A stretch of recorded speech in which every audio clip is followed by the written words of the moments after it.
Compañeras y compañeros, buenas tardes.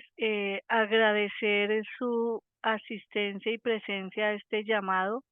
Más que una charla, vamos a tratar de absolver dudas, inquietudes y a la vez que ustedes nos cuenten si han tenido la oportunidad de estar en el espacio de negociación y qué experiencia han tenido para tratar de entre todos pues enriquecernos y contribuir con las inquietudes que ha venido generando este decreto.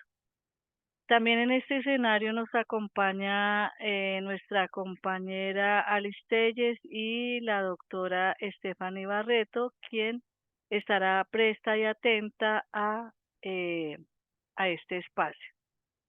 Sean ustedes bienvenidos, compañera Alice.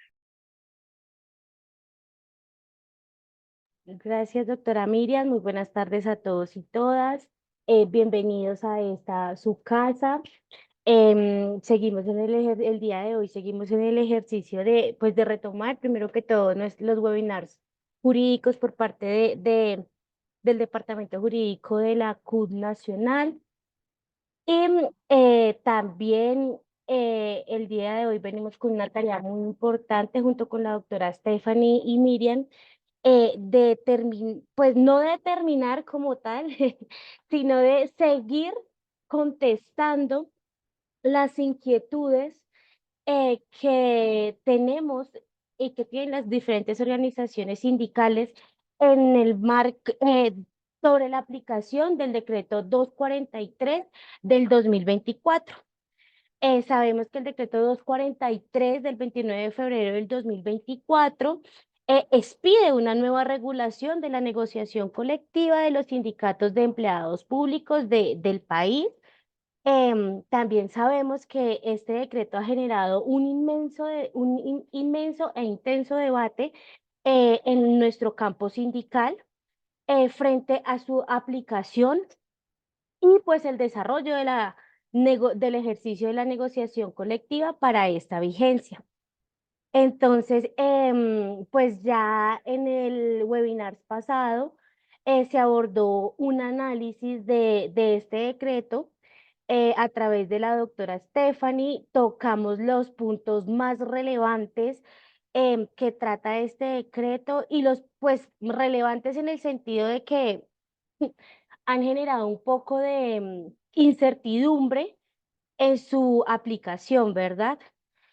Entonces, debemos partir de reconocer que el principal problema que afecta la aplicación, que se presenta al aplicar este decreto es, primero que todo, la baja tasa de sindicalización en Colombia, puesto que la mayor parte de la población ocupada es reacia a ser partícipe del sindicalismo, ¿verdad? También la baja cobertura de la negociación colectiva, puesto que revisando números vemos que no supera de un 7%.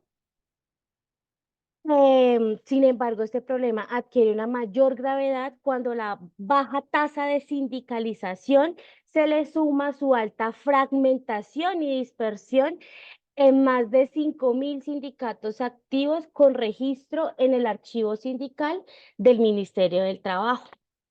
Entonces, pues queríamos traerles estos datos también, considerando que son datos importantes para el análisis que se está realizando de este decreto 243 y de su aplicación. Entonces, sí, sin más preámbulos, yo le voy a dar el uso de la palabra a la doctora Stephanie para que nos regale un saludo, y a nuestros asistentes queremos pedirles el favor de que nos vayan levantando la mano o vayan dejando sus preguntas en nuestro chat para poder iniciar este ejercicio el día de hoy. Doctora Stephanie, buenas tardes. Gracias por acompañarnos el día de hoy. Hola Alice, buenas tardes y les regalo el doctora, ni más faltaba, compañeros. Un saludo muy especial para todos. disculparme el escenario, pues voy de camino a llevar a mi abuela a una cita médica, pero pues quisimos con Alice igual hacer el espacio, intentar resolver las inquietudes que más podamos, porque a veces pues estamos como tan colapsados y cosas de trabajo que hay que aprovechar los ratos que tenemos. Obviamente, pues seguramente no sobre no, digamos, un poco lo que contestemos no será una resolución oficial como ministerio frente a un caso, pero sí pretendemos que puedan ser pues la resolución a inquietudes que ojalá ayuden para que las mesas de negociación colectiva que puedan estar bloqueadas se destraben, avancen y pues esto surja en un trámite exitoso para las negociaciones colectivas del país. Entonces, muchas gracias nuevamente por la invitación y aquí estamos para trabajar con ustedes hoy. Gracias, Stephanie. Bueno, entonces hoy estamos un poco tímidos en este espacio, hay muy pocas manos levantadas, entonces mientras nos animamos, ya tenemos una manito levantada. Bueno, vamos a esperar a que tengamos unas 2 o 3 manitos levantadas. Mientras tanto, yo voy a ir haciéndoles una introducción sobre los aspectos positivos del decreto 243 del 2024. ¿Sí? El primer aspecto positivo que desde la central estamos revisando es, primero que todo, que nos brinda la posibilidad de la unidad de pliego y de comisión negociadora para un único acuerdo colectivo. Cabe resaltar que aunque esto ya estaba implícito dentro del decreto 160 del 2004, a través del decreto 243 del 2024 se le da mayor fuerza y una salida práctica si existen dificultades en el proceso de la conciliación interna de los sindicatos para presentarse en esta unidad de pliego y de comisión negociadora para tramitar el pliego de solicitudes. También se establece que si no se logra la unidad de pliego y de comisión negociadora, pues no puede iniciarse el proceso de negociación colectiva.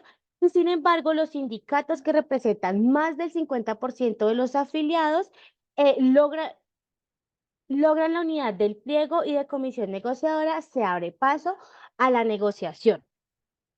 Como segundo punto, tenemos que hay una ponderación de la representatividad sindical. Eh, Vemos que este decreto establece que el peso de las organizaciones sindicales en las negociaciones se determinará por su grado de representatividad, es decir, por su nivel de afiliación. En este punto sabemos que ha generado grandes críticas al decreto por parte de algunos sectores que consideran que esto discrimina a los sindicatos pequeños. Sin embargo, esto para la central es positivo teniendo en cuenta que nosotros luchamos contra el paralelismo sindical, ¿verdad? Y entonces lo que busca este decreto es que las organizaciones sindicales que en efecto representen las mayorías dentro de las mayorías dentro de sus entidades, pues estén allí sentados en una mesa de negociación organizada y pues con un límite de comisión negociadora que permita una comunicación asertiva dentro de las partes, porque sabemos em, que dentro del ejercicio de la negociación, las comisiones negociadoras muy extensas, muchas veces o la mayoría de veces no nos benefician como tal. Voy a darle la palabra entonces a ¿quién tiene, cómo se llama? ¿Quién tiene la mano levantada? Qué pena, que es que no lo veo acá. Julio C. Millán tiene la manito levantada y ya tenemos 2 preguntas en el chat. Entonces, Julio, tienes el uso de la palabra para Muy, que muy nos buenas compartas. tardes. Les hablo desde Pitalito, pertenezco a ANTOC y tenemos una inquietud. En el 243, cuando se habla del ámbito de negociación, creo que a nivel nacional, pues explícitamente se indica que, los beneficios de la negociación se aplicará a todos los empleados públicos. Y cuando vamos al ámbito singular, pues no se especifica a quién aplicarán los beneficios. Entonces, no sé si uno hace una mala interpretación en el sentido que a nivel singular algunos beneficios solo aplican a los afiliados a los sindicatos que firmaron o que negociaron el acuerdo, el pliego de solicitudes, o aplica a todos los empleados. Esa sería como una pregunta. Y la segunda pregunta, no sé si lo resolvieron la vez pasada, es que se habla de que el tema salarial solamente se puede negociar a nivel nacional. Entonces, pues ahí se generó la discusión de que eso es anticonstitucional, porque violenta la autonomía que tienen eh, a nivel regional, las empresas que tienen autonomía administrativa y financiera. Y el tercer inquietud es que no he encontrado el link de la reunión anterior para volverlo a escuchar. Muchas gracias.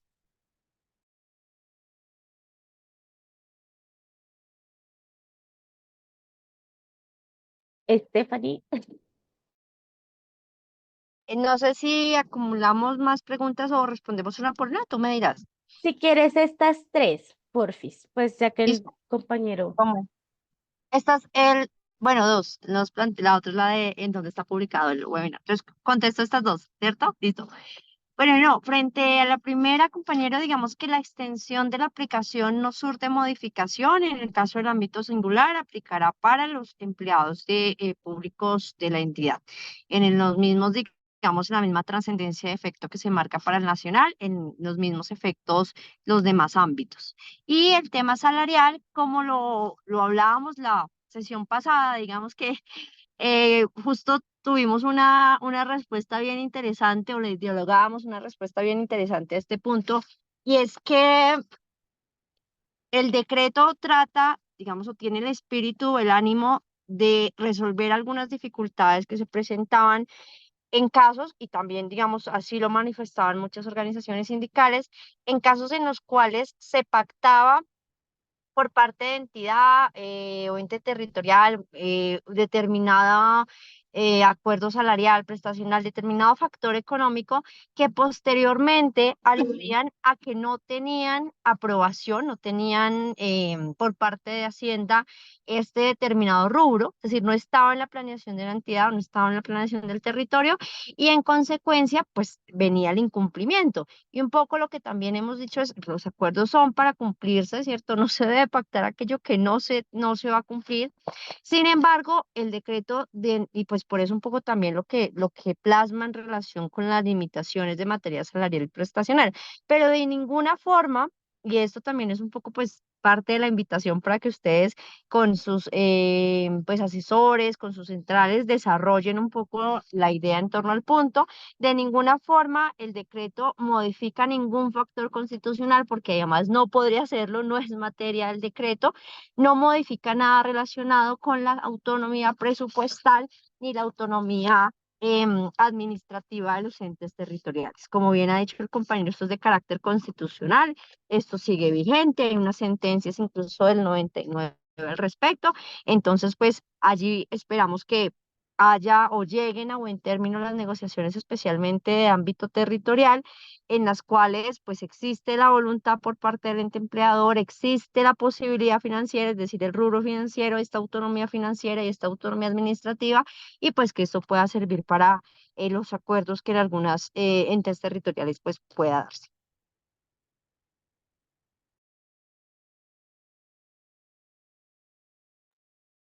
Pues yo quiero complementar algo al respecto frente al tema que acaba de terminar de exponer nuestra colega Stephanie.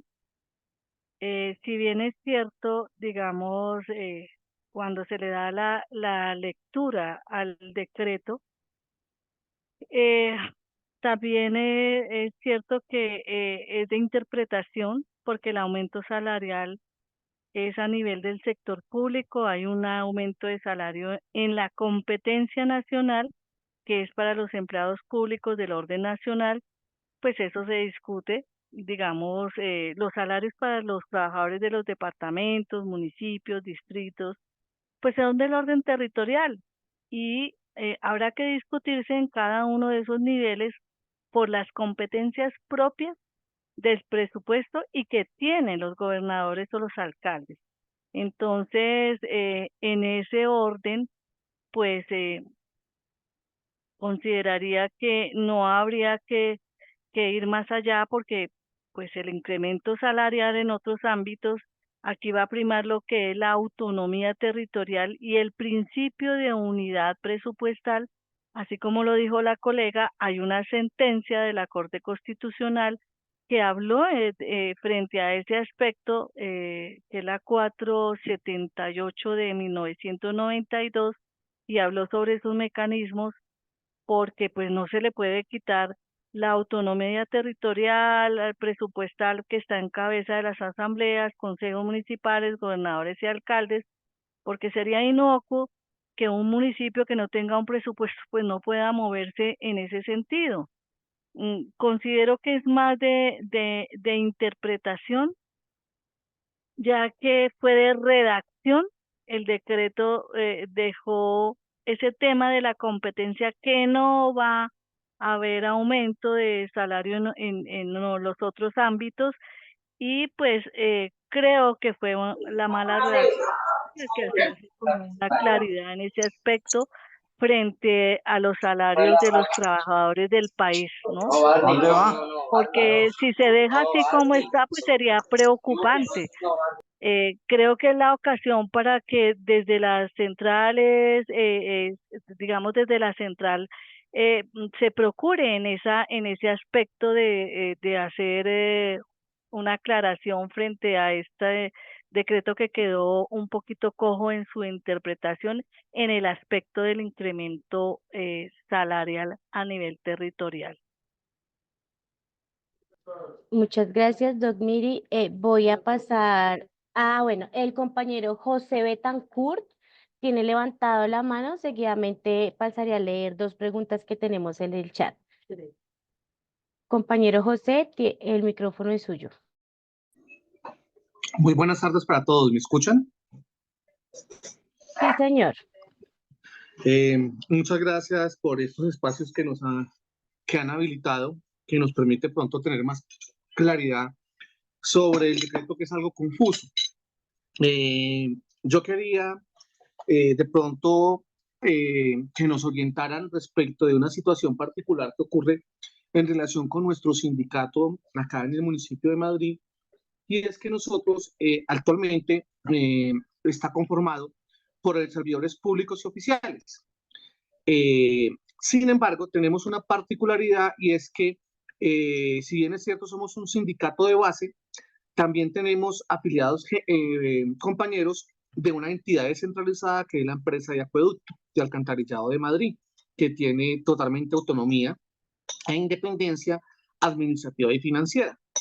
En ese orden de ideas, y como el decreto establece que los secretarios y los fiscales deben certificar cuántos afiliados tiene cada sindicato en cada una de las entidades a las que están afiliados nuestros compañeros, yo quisiera preguntar si en el caso de nosotros es viable crear unas subdirectivas o es mejor dividirnos para no tener de pronto algunos inconvenientes a futuro en relación con todo el funcionamiento del sindicato. Y pues ya con respecto al tema de lo del incremento, sí considero, y en ese sentido, yo creería que la acotación que hace la compañera Miriam Nieto es muy pertinente, en que de las centrales, ojalá se buscara también, junto con el ministerio, se diera claridad y precisión respecto a la autonomía financiera y administrativa que tienen las entidades territoriales, para que en caso de que financieramente sea viable y tenga la posibilidad, pues se pueda tener un incremento diferente al reglado, como lo decía la compañera Miriam, que es para el orden nacional. Muchas gracias.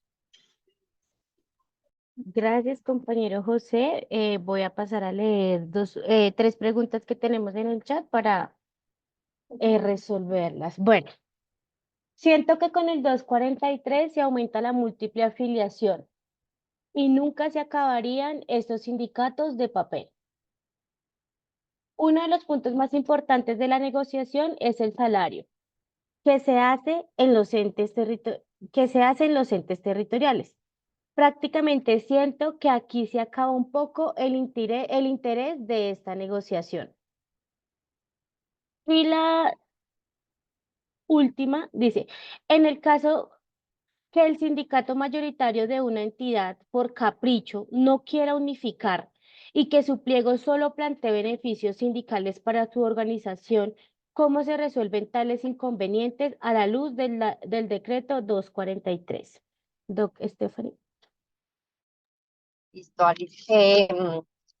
Bueno, a ver, en el orden que me voy recordando, me gusta la última, me gusta la última porque es un buen ejemplo del ejercicio y yo creo que ahí contesto la segunda. Compañeros, este es un decreto que se invita especialmente y así un poco lo tiene tanto en su memoria justificativa, en las bases del decreto, y pues se ha expresado en diversas oportunidades. Es un decreto que invita a la unidad sindical, pero que también comprende la representatividad sindical, que tiene y recoge parámetros constitucionales en ese sentido. Un poco el decreto de ninguna forma le niega el paso a la participación de nadie. Todas las organizaciones están en su derecho de presentar pliegos, pero además también todas las organizaciones están en su derecho de converger a la unidad. Y es un proceso que además el decreto respeta la autonomía sindical. Tiene unos códigos técnicos, ¿cierto?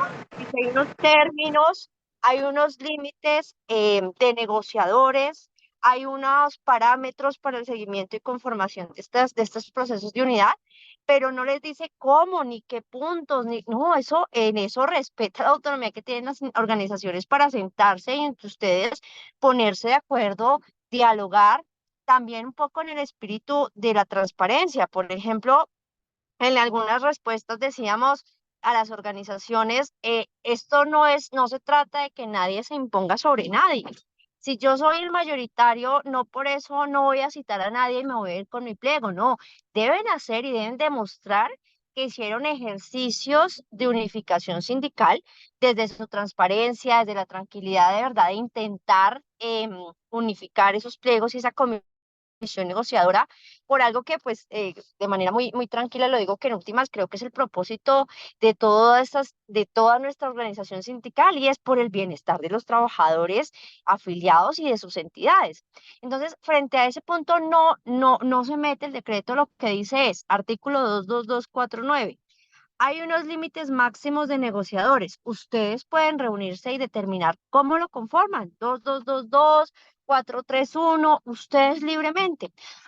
No se lograron poner de acuerdo en el término. La entidad les dio un tiempo más, tampoco se lograron ponerse de acuerdo. Entonces ahí sí es donde el decreto dice, bueno, no hubo un acuerdo para nombrar esos 10, 20, 25, lo que determine según el ámbito.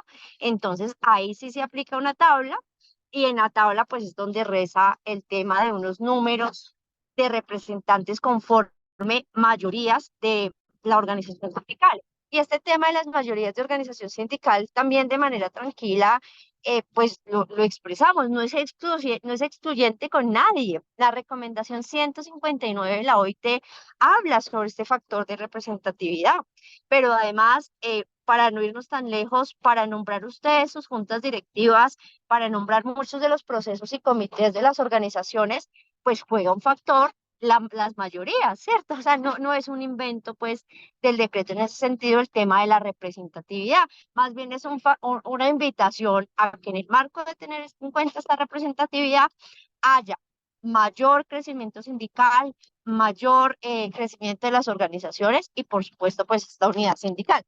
Entonces, frente a eso, pues no hay injerencia en cómo se unifican, que si este pliego es más bueno que el otro, eso es un tema que será del debate y el resorte de las organizaciones. Y si finalmente no hay una unidad total, que con esto creo que cierro la respuesta como a las preguntas 1, 2 y 4, creo que la tercera que se me escapa, si finalmente no hay unidad en esos pliegos de manera total, sino que es parcial, unos con otros, definitivamente no se unifican. En ese caso, el empleador deberá sentarse con la organización sindical que represente, o con el pliego, perdón, con el pliego. Si, por ejemplo, se presentan 3 organizaciones sindicales y se unifican el 1 y el 2, pero el 3 no, la administración revisará cuál es el pliego que represente la mayor cantidad de empleados públicos afiliados pues de la entidad a la luz de este pliego. Frente a lo que el compañero decía, el tema de las subdirectivas, digamos que hasta allá yo pues realmente opinar de pronto en esto, Miriam y Alice, como asesoras de las centrales, es más fácil darles alguna opinión. Solo decir que recordemos que a la luz del ámbito, como entidad, tendrán que certificar, es decir, como sindicato de base de la entidad, para negociar en el ámbito singular, tendrán que certificar los que tienen solamente en la entidad. Ahora bien, si ustedes tienen afiliados en otra entidad, no sé, será más porque son de pronto sindicato de primer grado de gremio u oficio, ¿no? Porque pues el de base solo tiene en esa determinada entidad. Si de pronto es por un tema de organización administrativa de la entidad que podemos no tener el detalle, pues entonces lo que tienen que ver es cómo hacia dónde va dirigida su negociación de ámbito singular concretamente para que certifiquen los empleados públicos que están en esa entidad para la cual van a comparecer en ámbito singular. Y pues lo de materias de negociación ya lo dialogamos. Ojalá la mayor cantidad de mesas de negociación desbloqueen ese tema y pues realmente surja y pondere un poco el ánimo de las partes de lograr acuerdos importantes. No sé si cuál de todas se me escapó y me la recuerdo. Stephanie, hace una claridad la compañera que pregunta sobre el tema de la unificación de pliego y nos manifiesta que la pregunta va orientada a la carencia de unidad, de unificación del pliego. ¿Qué pasa cuando en últimas no se logró definitivamente unificar pliego? Se cumplió el término de 5 días que da la entidad a las organizaciones sindicales para que hagan el proceso de unificación, pero no hay unificación de pliego. Tienes el micrófono apagado. Perdón. En ese caso, justo Alice, Miri, compañeros, compañeras, les decía, cuando no hay unificación del pliego, la entidad estará llamada a sentarse con la organización o las organizaciones que representen el pliego con mayor cantidad de afiliados públicos en el correspondiente ámbito. Pongámoslo en ejemplos concretos, y ahorita se los decía. Digamos que radicaron pliego la organización A, la organización B, la organización C. Digamos que la organización A y B se unificaron y la C no. Y la A y B representan 500 afiliados y la C representa 200. La administración se sentará con la de 500. Pero pongamos otro ejemplo. Digamos que son 5, A, B, C y D. Digamos que A, B, C se unificaron y representan 500, pero D y E se unificaron y representan 800. Son solo dos, las otras son tres, pero esta representa 800. Se sentará con la de 800.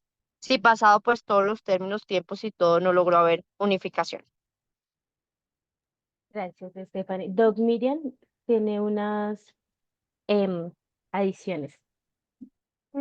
Quiero hacer un llamado es en el sentido que este decreto, y a veces hacemos la lectura muy de afán o entre líneas, es básicamente recordar que este decreto trae un principio muy fundamental que están los considerando, si es el principio de la democracia participativa, que lo tenemos en en la Constitución. ¿Y qué es esa democracia participativa? Pues que eh, participan todos en las decisiones que no nos afectan.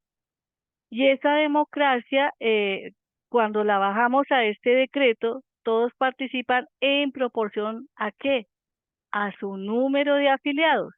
Y el número de afiliados es el que determina esa proporcionalidad, esa democracia y esa equidad en la representación sindical, que es lo que a veces se nos olvida. Y cuando dice la compañera, para que evitemos esos sindicatos de papel, ahí está el principio, estos principios fundamentales que son la transparencia, la participación en equidad y proporcionalidad, que a veces se nos olvidan, y ya tenemos varias experiencias de compañeros que se han sentado a la mesa y pues no cuentan con estos mínimos requisitos que son el cumplimiento de presentar su certificación con sus números de afiliados, que hay una falencia frente al tema del censo sindical, sí, pero pues el orden empieza por casa, es donde debemos darle uso a esos principios de transparencia.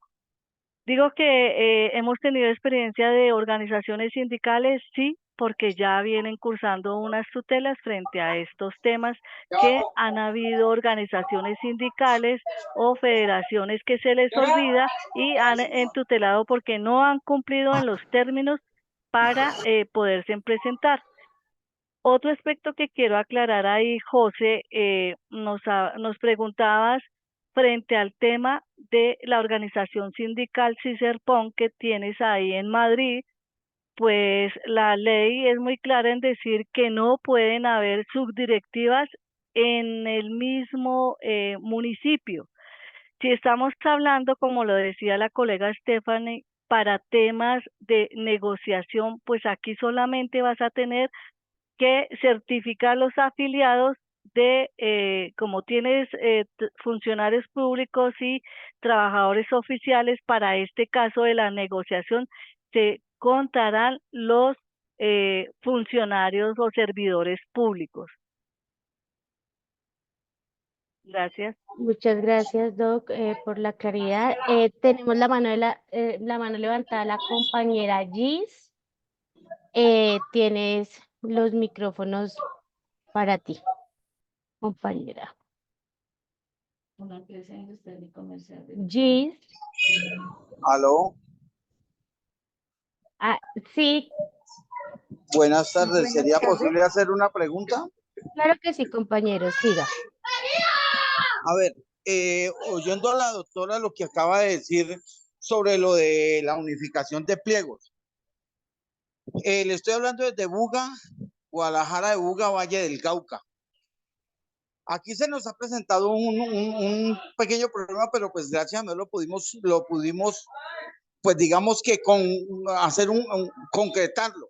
Mire, SUTEP es un sindicato de empleados de la educación, de maestros. Y tenemos 4 organizaciones aquí que llenamos un promedio de 300, 400 afiliados. SUTEP tiene casi 600. O sea que si SUTEP no quiere unificar pliego por ser mayoritario, sabiendo que nosotros somos 4 organizaciones y ella es una sola, entonces nos podría sacar, según lo que yo le entendí a la doctora, o estoy errado. Gracias, compañero. De nuevo hago el llamado para Gis, que tiene la mano levantada, para que por favor formule su pregunta o comparta su experiencia. Buenas tardes. Buenas tardes. Gracias por el espacio. Buenas tardes para todos y todas, compañeros. Bueno, mi pregunta está, bueno, más que todo una pregunta es, quisiera pedirle a la asesora jurídica si nos podría compartir el marco normativo de donde nos explica que los beneficios que se obtengan en las negociaciones se hagan extensivos a los sindicalizados y no sindicalizados, para pues tener un poco más de claridad en este punto, porque pues sí es como importante para los líderes sindicales y las comisiones negociadoras, pues saber qué tan extensivos son pues los beneficios para todos, pues porque esto es como por decirlo, es como un incentivo pues para uno poder invitar a los compañeros que no sean sindicalizados a que se sindicalicen. Entonces es como esa la inquietud. Gracias. Gracias, compañera. María Claudia Barragán. Gracias. Buenas tardes a todos y todas, compañeros y compañeras. Bueno, son dos preguntas. Una, ¿qué pasa cuando, digamos, nosotros tenemos 2 casos concretos aquí en Bogotá? Uno, en que la entidad se presentó un pliego y los afiliados se aprobaron en la asamblea en febrero, y la entidad dice que pues no se puede negociar porque ellos no estaban a 31 de diciembre afiliados a la entidad, ¿sí? Como dice el decreto que hay que presentar una certificación. ¿Es así? O sea, entonces el pliego que se presentó en esta entidad no se podría negociar porque al 31 de diciembre no había empleados ahí, sino que ellos se aprobaron en una asamblea en febrero del 2024, ahí se aprobó el pliego de esa entidad. Como no había salido el decreto nuevo, pues digamos nosotros lo hicimos en los tiempos del 160, ¿sí? Entonces, en este momento, esa negociación en esa entidad, que es el Departamento Administrativo del Servicio Civil Distrital, no se ha empezado por esa razón. Y bueno, está ahí. Y la otra pregunta es que se entiende, obvio, que digamos lo que busca el decreto es tratar de generar esa comunicación previa entre las organizaciones sindicales para ir más claros, con peticiones más sintéticas y estratégicas a la negociación colectiva. Pero ¿qué pasa cuando es un propio sindicato el que genera una estrategia para sacar a los otros sindicatos? Nos pasó también en la Secretaría Distrital de Planeación, el sindicato mayoritario de base, digamos que esperó hasta el final para generar como el proceso organizativo, bueno, de comunicación, casi que impuso las reglas y constriñó a los demás sindicatos para ver qué se podía dejar en el pliego según ellos, y dejó un sindicato, que es el sindicato que yo represento, por fuera. Es decir, y nosotros desde el inicio hicimos todas las acciones de coordinación previas desde el mes de marzo para llamándolos a ellos, reconociendo pues que es el sindicato mayoritario, pero se generó esa estrategia para dejar un sindicato por fuera de un mismo sindicato. Ahí, ¿qué hacer? Pues nosotros ya pusimos una tutela, pero estamos en el proceso, pero digamos que esa situación de la carta de intención, ¿qué valor tiene? Si un sindicato manifiesta que tiene la intención, pero al final lo que hace es una estrategia para dejar a otro sindicato por fuera, ¿sí? Y nosotros somos el segundo sindicato mayoritario en la Secretaría Distrital de Planeación. La entidad, entonces, lo que hizo fue que empezó la negociación con ellos, porque ellos radicaron al final de la fecha máxima el pliego unificado. Entonces, en ese caso, ¿qué hacer? Gracias. Gracias. Stephanie, si quieres, respondemos estas tres y pasamos con las otras tres para no perdernos, por fin. Ya estoy confundida, ya creo Sí. que todo con todo. Pero bueno, frente a, arranquemos un poco, yo creo que la que hicieron de primera sí está, se parece en algo y es, ¿qué pasa si me atropellan y no quedamos? ¿Qué pasa si alguna de las organizaciones impone X o Y factor numérico y no quedamos?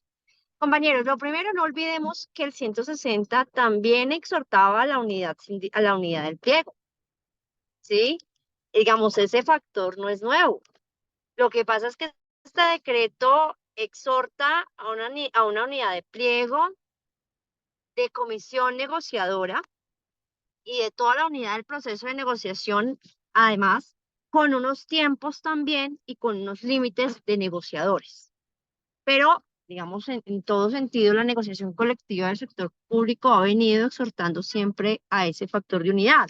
Es decir, lo que quiero también manifestar es ni la anterior norma ni esta les ha dicho cómo unificar los pliegos.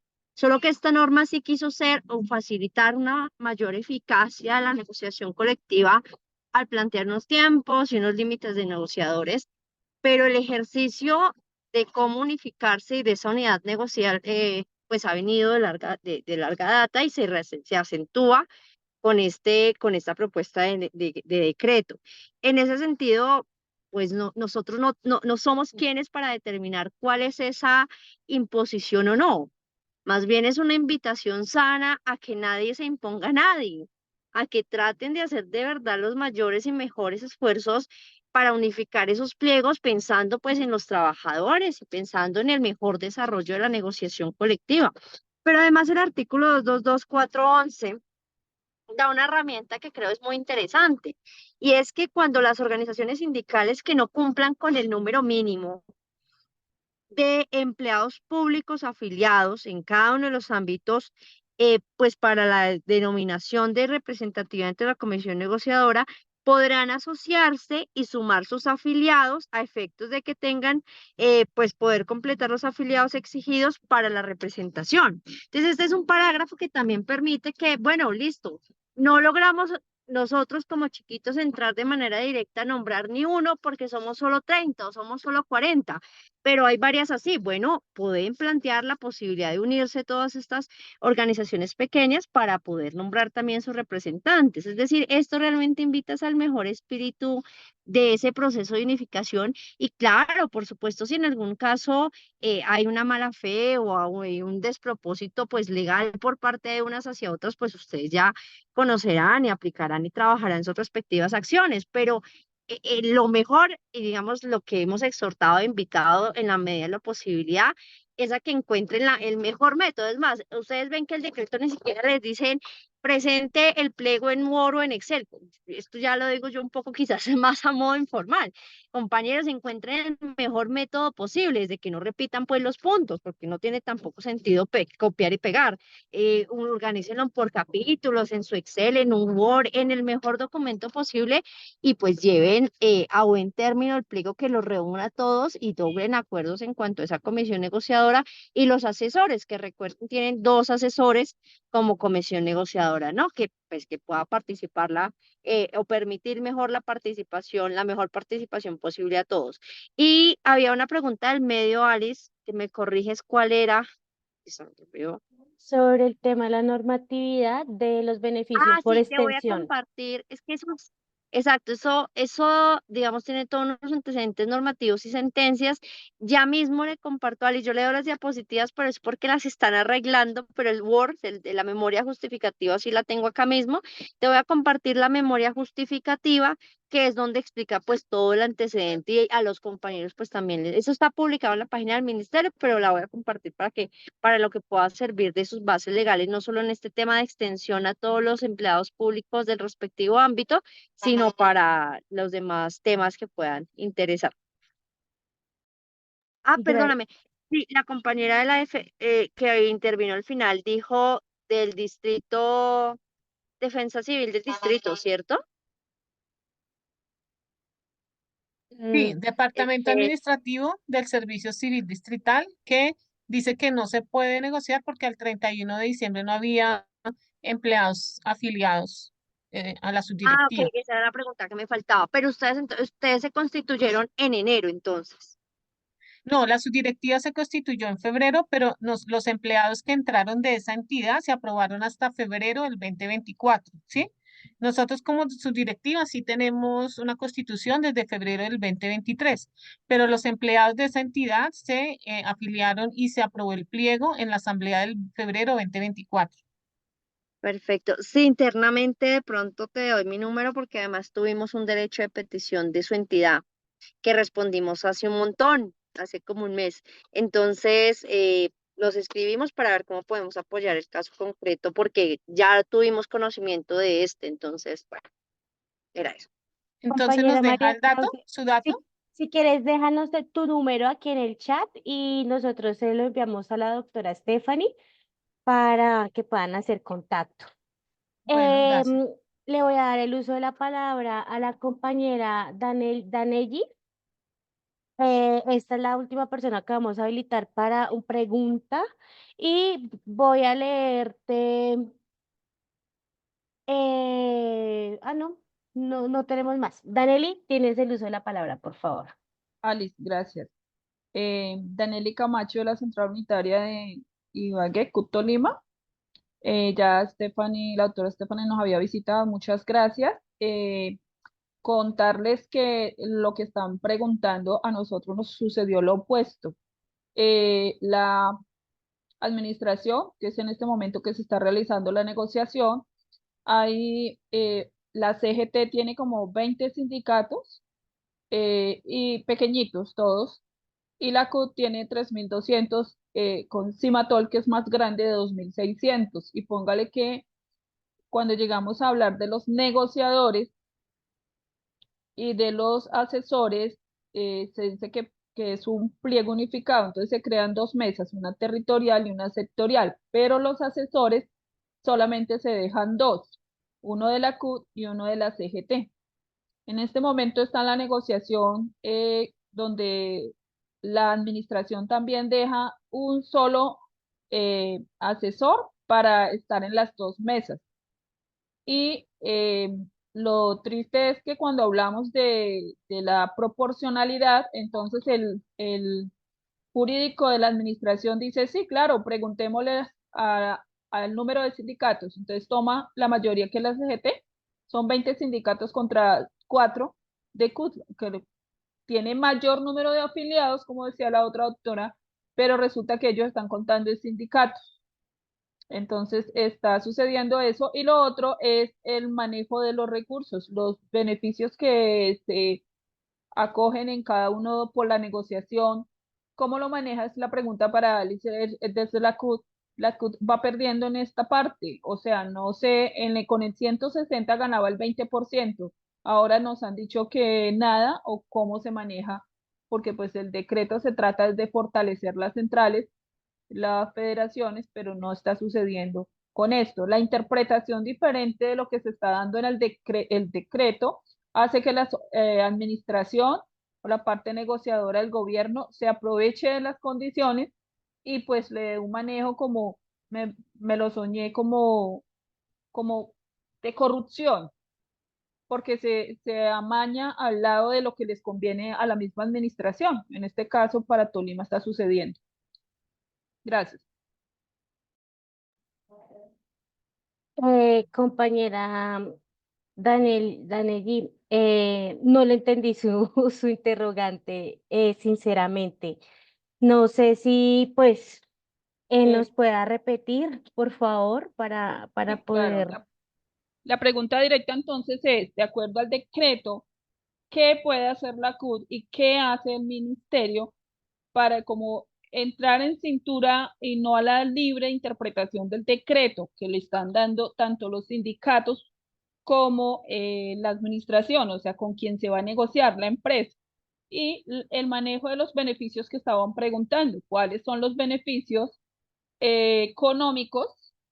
Si no es sueldo, entonces, ¿cuáles son los beneficios económicos que se pueden negociar y qué le correspondería a la Central Unitaria de Trabajadores como tal? Porque en el 160 les correspondía el 20% de la negociación, ¿ya? Y pues la central obtenía eso, Ali. Hoy día en el 243 no lo entendemos, no lo conocemos todavía. Gracias, Danelli. Manuel Castillo.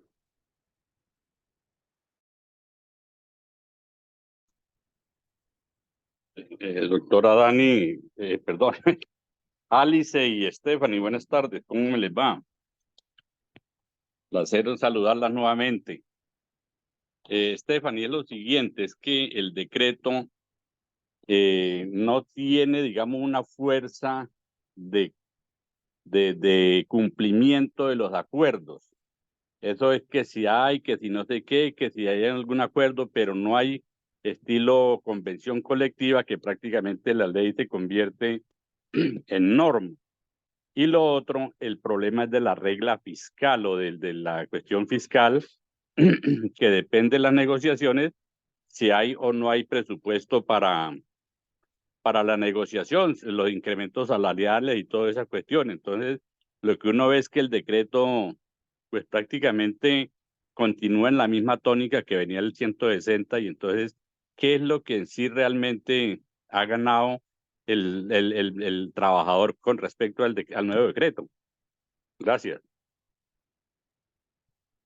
Gracias, compañero Manuel Castillo. Siempre un gusto saludarlo en los diferentes espacios.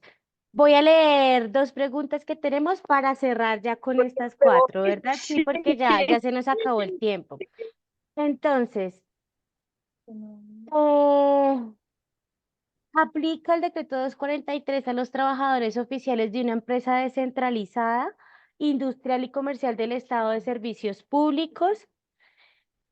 Y otra, si es una organización sindical nueva y no tiene afiliados a la fecha que dice el decreto 31 de diciembre, pero entre enero, febrero y marzo logró tener más de 25 afiliados y presentó pliego en el tiempo establecido, ¿qué pasa en esta circunstancia.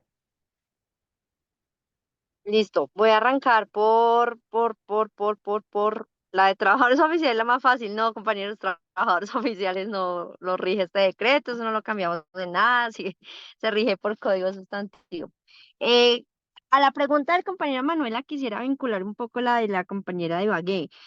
Vea, hay cosas en las que ustedes pueden ver que quizás hay algún vacío, como lo que nos acaban de preguntar. No, pero si me pide afiliados al 31 de diciembre, pero es que se creó en enero y podríamos presentar pliego en ese lapso así válidamente, ¿qué pasa entonces? Yo diría, ese es un vacío donde efectivamente no hay una claridad explícita de la norma, pero también un poco hay que ver cómo se lee la integralidad del decreto en un principio de favorabilidad, uno al trabajador y dos al desarrollo de la negociación colectiva.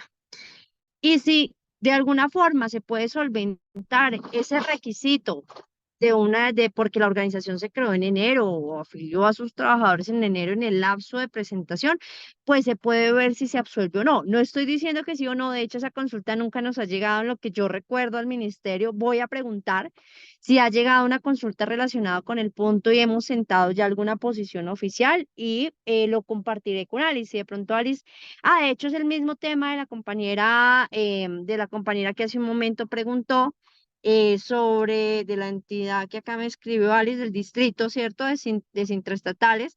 Entonces, pues en esa vía un poco voy a averiguar y por ahí lo podemos contestar porque ahí hay un vacío. Pero también hay muchos otros temas a la compañera Ibagué que no dejó, o sea, que el decreto es claro. Cuando el decreto dice, para el ámbito territorial se sentará con las organizaciones de primer grado singulares, con las organizaciones de primer grado, de gremio, de industria, federaciones, subdirectivas. O sea, el decreto fue claro. Por ejemplo, ahí el decreto no dijo organizaciones sindicales de base. Entonces, no debería la administración, ni las organizaciones, ni nadie dar una lectura que frente a ese punto el decreto no dejó vacíos. Y si cualquiera, en este caso, digamos, cualquier entidad, cualquier distrito, municipio y demás, como ente empleador, desatiende el decreto, entonces, por ejemplo, ayer nos llamaban y nos decían, no, mire, es que radicamos pliego el 28 de febrero, pero la administración sacó acto administrativo el 5 de marzo nombrando sus negociadores y diciendo que va a negociar con el 160. Eso es desatender a toda luz el decreto. ¿Y qué dice entonces? Y ahí sí da dientes, este decreto da unos dientes interesantes, Manuel y compañeros y compañera de Ibagué. El artículo 222420 que dice inspección y vigilancia. El Ministerio de Trabajo, a través de las inspecciones de trabajo, ejercerá la inspección respecto al incumplimiento de las disposiciones de este capítulo. Y las disposiciones es todo, tanto desde el proceso de negociación, si hay algo en lo que se está desatendiendo el decreto, o si suscribieron un acuerdo, como dice el artículo, creo que el 22218, Manuel, y lo desatienden. Entonces, estas inspecciones podrán dar lugar a imposición de multas de 1 a 5.000 salarios mínimos legales. Entonces, esa es una herramienta y un diente muy interesante que da este decreto que no existía con tanta claridad, con tanta contundencia, pues para hacer cumplir tanto lo que reza el decreto, que por lo que conozco del caso de Ibagué, ahí se está desentendiendo, por ejemplo, la composición efectiva que debería tener la mesa de carácter territorial, si conozco muy por encima lo que me han comentado, y para lo que además Manuel preguntaba, y ahí lo vinculo. Uno, esta novedad, inspección, vigilancia y control. Es un hecho, digamos, un hecho nuevo y contundente que da el decreto.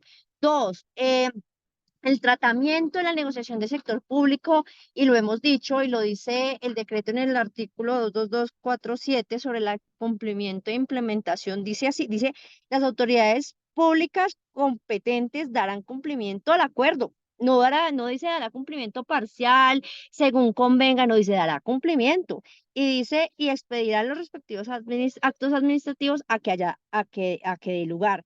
Y ese es el tratamiento que además se debe dar a la luz de los convenios 151 y 154 de la OIT, que están ratificados por Colombia, que son ley, y en ese sentido se debe cumplir esos acuerdos colectivos.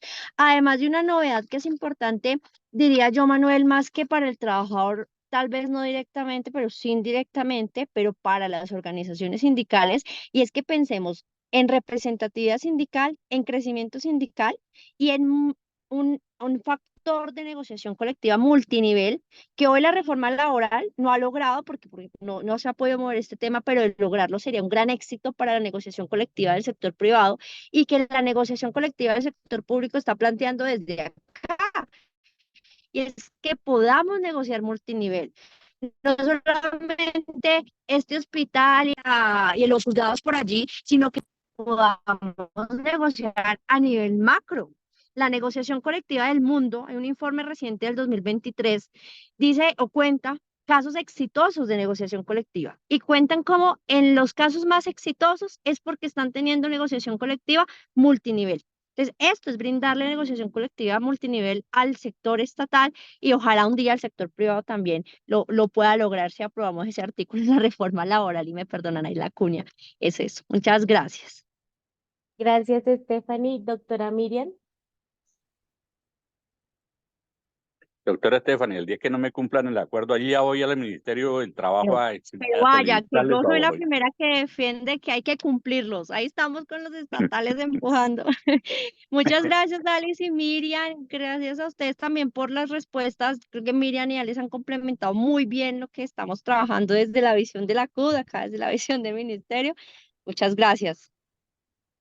No, yo no sé si le interpreto bien a la compañera que pregunta, la de Ibaqué, que pregunta acerca del beneficio. Pues recordemos que una cosa es la negociación colectiva en el sector privado con los trabajadores oficiales y otra es el acuerdo colectivo y que cuando se negocia estas requisitos, digamos, este beneficio se hace extensivo a a los no sindicalizados y que el descuento de la cuota de ese no sindicalizado, si es que se está refiriendo a eso, tiene que ser voluntario, que me descuenten por una sola vez por los beneficios que ha conseguido la organización sindical.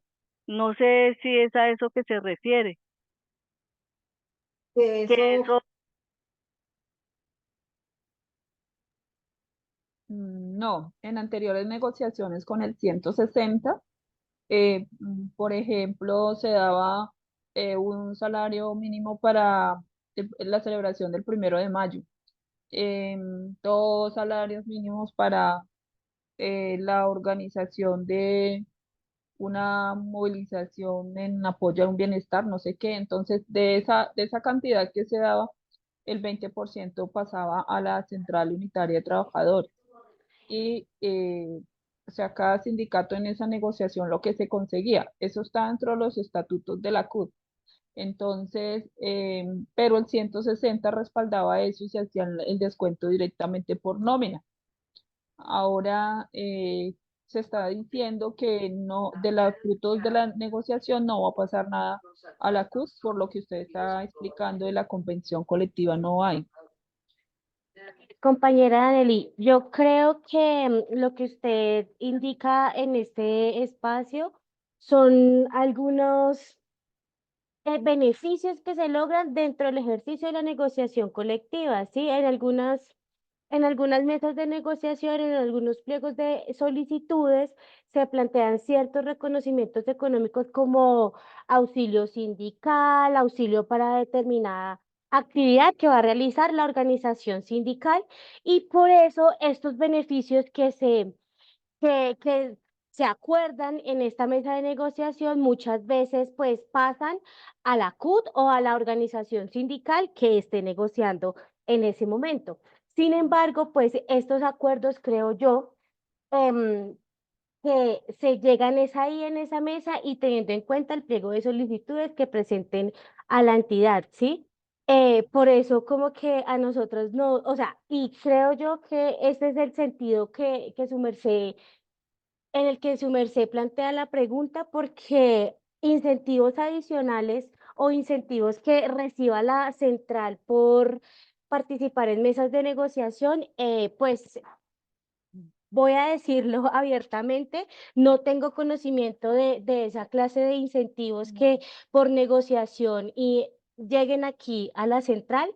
Entonces, sí sería bueno como que ahondar aclarar un poco más el interrogante frente a estos rubros que su merced está mencionando. Si quieres, nos dejas tu contacto en el chat para poder resolver la duda y dejarla clara.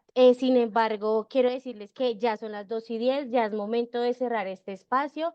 El espacio es de 1 a 2 de la tarde. Agradecerles a todos y todas por su asistencia, a Stephanie también por el apoyo que nos brinda desde el Ministerio del Trabajo. Estas claridades son necesarias para el movimiento sindical, en el entendido de que es un decreto que salió en un mal momento, digámoslo así, porque se cruzaba con los términos del 160 y pues también hay mucho desconocimiento frente a su aplicación. Entonces seguiremos generando estos espacios. Agradecemos que nos hagan llegar sus dudas a la CUT a través de los correos electrónicos del equipo jurídico para seguirles atendiendo. Muchas gracias a todos y todas. Feliz tarde. Gracias a todos y todas. Un abrazo, que tengan feliz tarde. Chao. Bueno, Chao. muchas gracias. Un abrazo.